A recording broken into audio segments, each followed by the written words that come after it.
Hebrews chapter 1, verses 1 and 2. Long ago, God spoke many times and in many ways to our ancestors through the prophets.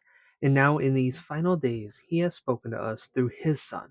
God promised everything to the Son as an inheritance, and through the Son, He created the universe.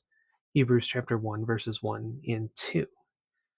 God has a history of always communicating with humanity, and He interacted with people through the Bible, leading them and us to the ultimate reveal in Jesus.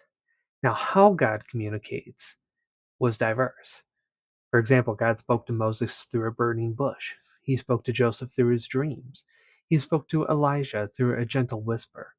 God uses his creative ability to make sure his communications can be understood to everyone.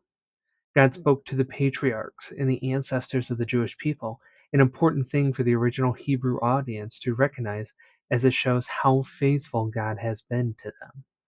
God often communicated through prophets. Prophets were God's chosen messengers to act like intermediaries between God and his people.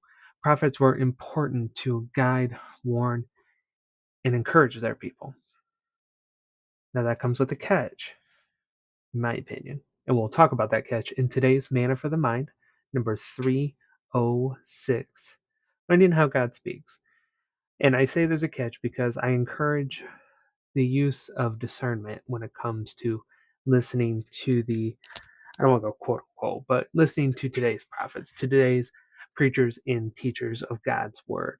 And we'll talk about that, how that word can be fulfilled, and how we can remain present in what the Bible calls these last days. So come over to BibleStudyVibes.com and check out today's Manna for the Mind.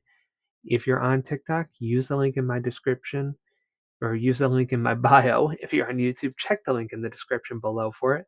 And I forgot yesterday, you guys need a reflection checkpoint. Let's talk about it. Again, as I mentioned, God speaks to us in different ways.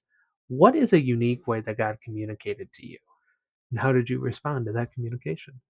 Let me know in the comments of wherever you're at, and I will catch y'all tomorrow for the next Man of the Mind.